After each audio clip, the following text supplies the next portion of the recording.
إن الحمد لله نحمده ونستعينه ونستغفره ونعوذ بالله من شرور أنفسنا ومن سيئات أعمالنا من يهده الله فلا مضل له ومن يضلل فلا هادي له وأشهد أن لا إله إلا الله وحده لا شريك له وأشهد أن محمدا عبده ورسوله اللهم أرنا الحق حقا وارزقنا اتباعه وأرنا الباطل باطلا وارزقنا اجتنابه.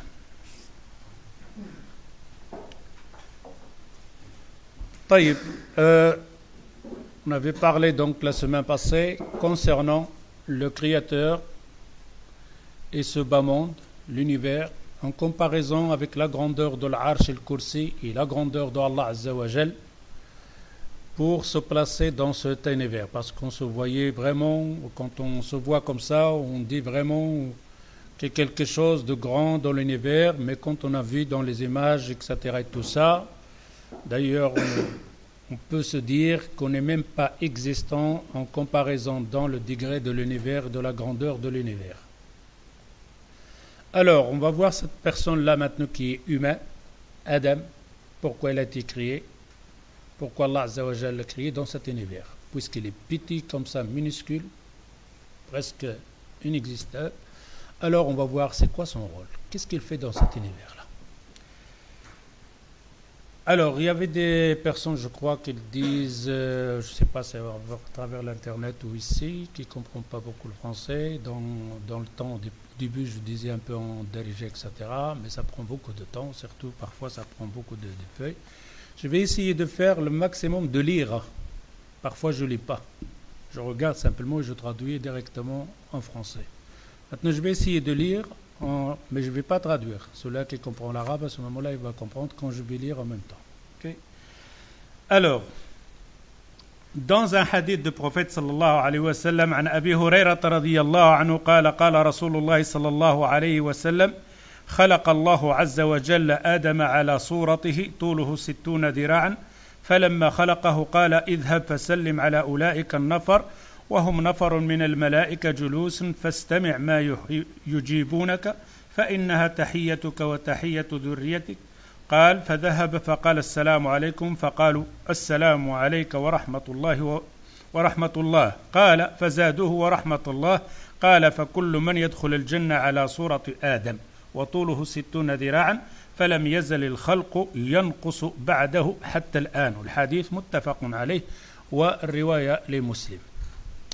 Alors, ici le hadith, donc le prophète sallallahu alayhi wa sallam, il nous parle de cette créature qui s'appelle Adam, notre père, donc le père des humains, qui s'appelle Adam.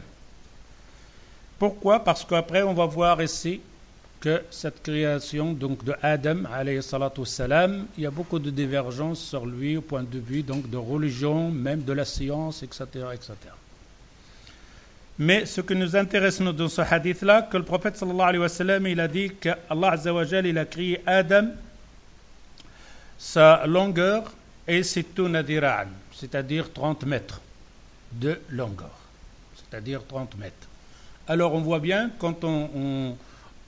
avant quand on disait 30 mètres, on se saisit, on dit c'est immense, mais quand on fait cette grandeur, et on directement le colle à la page qu'on a vue la semaine passée, le Kursi, la planète en entière où il est, etc., c'est rien.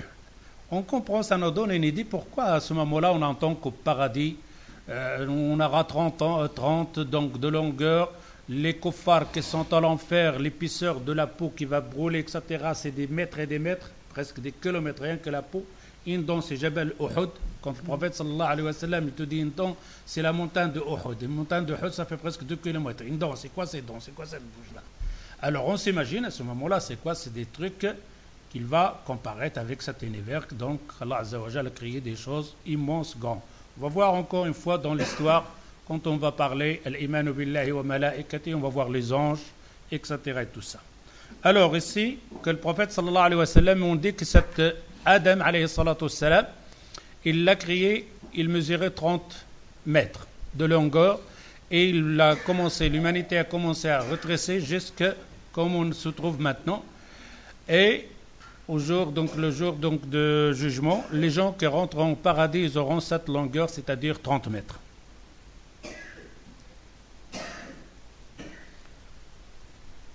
Alors, est-ce qu'Adam est notre père? Évidemment, c'est tout ce qu'on sait. On n'a pas étudié quelque chose d'autre. Adam est le père des humains. Mais il y a des gens qui disent que c'est pas vrai. On ne parle pas donc de point de vue de darwinisme ou quoi que ce soit, on parle de point des musulmans. Donc, on va voir ici certaines paroles donc de certains savants qui a parlé de ça, on l'a lu dans les journaux, etc.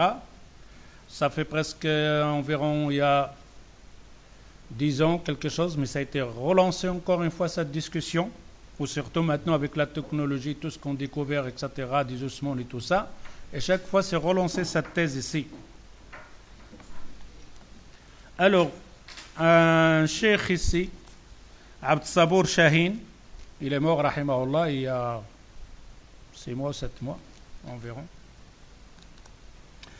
Un grand savant, mais spécialiste dans les langues, quoi, ce n'est pas dans le fiqh ou quoi que ce soit. Il était l'imam d'une mosquée à l'Égypte. Alors lui, il a parlé de ça, dans ce point ici. Alors, il dit ici, أثار ضجة كبيرة في العالم الإسلامي. Quand il a dit ça, il a écrit son livre. Son livre, il est rentré à l'Azhar. L'Azhar, il a regardé, il dit, bon, il n'y a pas quelque chose qu'il a dit, comme quoi on va le rendre mécréant ou quoi que ce soit. Mais on n'est pas d'accord avec la thèse qu'il dit là. Mais il n'y a pas donc de parole de mécréance dans sa thèse, donc d'Abd Sabour Shahin. Quand il va expliquer, je ne vais pas parler donc de lui tout à complètement, parce que ça nous prendrait beaucoup de temps. Simplement, la base sur quoi il s'est basé pour arriver à cette conclusion. حيث يرى فيه الشيخ عبد الصبور أن آدم هو أبو الإنسان وليس أبا البشر الذين هم خلق حيواني كانوا قبل الإنسان فاصطفى الله منهم آدم ليكون أبا الإنسان. Alors lui, il voit que Adam est le père de l'insan et non pas le père de l'bashar. Alors le bashar, traduction c'est homme, et l'insan, je ne sais pas. Iman, c'est le bashar. Bon, encore le français, peut-être personne. Non, personne, insan. Bon. Les gens. Ça, c'est le pluriel. Une personne, c'est quoi? Une personne, les gens, une personne. Alors, il dit qu'il lui fait la distinction entre le bashar et l'insan. Il dit le bashar, c'est des choses, des personnes qui sont vilains. Ils parlaient pas. Ils parlaient comme des singes, quoi.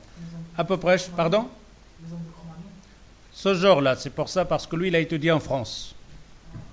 Il a étudié en France, il a passé, après, il a aimé la langue française, il lisait beaucoup, donc, les livres de France. Alors, il était influencé un petit peu pour sa thèse, donc, de darwinisme, etc. Et il veut faire le reproche, pas de darwinisme, hein, c'est-à-dire des personnes qui étaient comme des animaux, etc., mais ça n'a rien à voir avec le singe, pour lui. Mais c'est donc de ces personnes-là qui ne parlaient pas, qui étaient un peu comme des animaux, ils dormaient dehors, etc., pas de vêtements, quoi que ce soit. Et alors, après, c'est de là qu'il va sortir l'insan. فَاصْطَفَى اللَّهُ مِنْهُمْ آدَمْ لِيَكُنْ أَبَا الْإِنسَانِ. Il se base sur un verset, اصطفى الله آدم. Stafa, c'est-à-dire choisir. De prendre le meilleur donc de l'bashar. Alors dans son livre, il dit ici le savant qui va faire le rad sur lui, on va le voir par après inchallah باذن الله. هذا الموضوع من الموضوعات الغيبية التي حدثت في أزمنة سحيقة. Et là, nous autres comme musulmans, ce genre donc de l'histoire, c'est comme quelque chose donc de l'invisible. Même c'est de l'histoire. On a des choses invisibles. Ghaib, on n'a jamais vu, on a entendu, mais comme le paradis, etc. Tout ça. Mais il y a quelque chose qui s'est passé sur terre, qui est pareil. Les gens, ils étaient là, etc. Et tout ça. Mais quand ça passe des années, des milliers d'années, des millions d'années, ça devient pour nous comme quelque chose de l'invisible. Toutes les histoires qui vont parler, ce n'est pas quelque chose de concret, ce n'est pas quelque chose de solide, c'est simplement des hypothèses, que ça peut être comme ça peut être comme ça. Et nous autres, dans l'islam, pour faire le dogme, al-aqidah, on le fait sur quelque chose qui est concret. Pas sur des hypothèses On appelle ça scientifique ou la science. Alors, il dit ici, pour nous, ça, ce genre donc, de discussion de Adam et tout ça, l'histoire de l'humanité, etc., c'est comme quelque chose de l'invisible. Pourquoi? Parce que l'ati hadathat fi azmina sahiqa, c'est passé dans des temps loin, très loin même. وبعد بيننا وبينها العاد بل هو موضوع يقع الآن خارج ذاكرة الوعي التاريخي. Il dit ce qui s'est passé là, il est en dehors de la mémoire de l'histoire. Il est en dehors. Question de Adam et tout ça, c'est en dehors de la mémoire de l'histoire. وهو أشد الأمور الغيبية غموضا. C'est la chose la plus floue de cette histoire. Donc, وكل حديث عنه يخوض فيه الباحثون إنما هو رجم بالغيب وطحن في الهواء. Toute discussion sur ce genre de l'histoire, c'est de parler dans le vide. Il n'y a pas quelque chose de concret, quelque chose de solide. بل هو ضرب من الظنون أو الأوهام التي لا تغني عن الحق شيئا ولا يبنى عليها عمل وليست من المسؤول عنه يوم الحساب. Ce n'est pas des choses qu'on sera questionné le jour du jugement. Mais alors pourquoi on en parle? On en parle pourquoi? Parce qu'il y a un lien avec ce qu'ils disent les sciences, surtout nos enfants, ils étudient ça à l'école, etc. et tout ça. On voit bien le grand savant Abd Sabour Shahin lui-même. Il a été influencé par ce genre donc de l'histoire. Et on peut dire que nos enfants, quand ils vont entendre, surtout maintenant ça voyage dans l'internet que partout, ça lit tout, etc., dans l'école et tout ça, et c'est pour ça qu'on en parle. Et pourquoi on en parle de ça aussi? Parce qu'on va arriver aussi à la thèse de Darwin, parce que d'ici qu'on va passer dans les doros qui vient, qu'est-ce qu'il a dit aussi Darwin? Parce que c'est une hypothèse reprochée, c'est-à-dire les plus proches donc de la thèse de Darwin. Simplement, Abd Sabour Shahin, il dit non, le singe c'est le singe. Simplement les humains, ils avaient donc au départ s'appelait le bachar, c'était comme des animaux, mais ça n'a rien à voir avec le singe. C'est presque la même chose.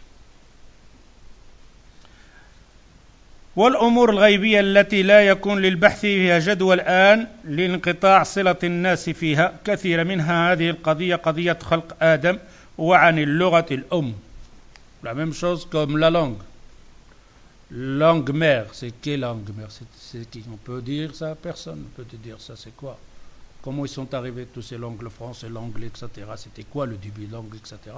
Personne ne peut te dire ça. On va te dire simplement des langues qu'on connaît maintenant. Peut-être encore on les trouve sur les papiers ou donc des murs, mais des langues lointaines. Comment c'est commencé cette langue-là? C'était quoi la langue de Adam? وعن كيفية نشأة هذه اللغة ثم البقعة التي هبط إليها آدم وحواء والبحث حول هذا الموضوع أو هذه الأمور لم ولن يؤدي فيها إلى طائل والمناهج التي عرفها الناس منها إنما هي رقام هائل من الفرضيات والأقوال المتضاربة. Alors, discuter de ça, ce n'est pas quelque chose qui va nous rapporter quelque chose dans notre foi ou quoi que ce soit. Mais simplement, nous autres, on va essayer donc de lire cette histoire, cette parole, pour après placer cette parole avec la parole donc des autres qui ne croient pas en Allah Azza wa Jal et qu'il a une influence aussi sur les musulmans. موقف سلفنا الصالح, le comportement vis-à-vis de ce genre d'histoire donc de nos prédécesseurs, les savants qui étaient avant et tout ça. وحيث إن موقف سلفنا الصالح من مثل هذه القضايا هو الموقف الأحكم والأسلم. La chose la plus bonne pour le musulman comme ils étaient, ils ne parlaient pas de ça. Il n'y avait pas à discuter, c'était quoi, il n'y avait pas, on a trouvé des ossements, etc. et tout ça. Ils se basent sur quelque chose de concret, ou alors c'est la parole du prophète sallallahu alayhi wa sallam parce que c'est la chose concrète, un hadith sahih, ou alors la parole du Coran. Tout le reste, il n'y a pas quelque chose donc d'étude de la science concrète, où ils ne discutent même pas. إذ يدور مع ما ورد في محكم الكتاب العزيز وما صح سنده ومتنه من أحاديث رسول الله صلى الله عليه وسلم وأنهم لا يقولون فيها غير ما قاله الله ورسوله شأنهم فيها شأنهم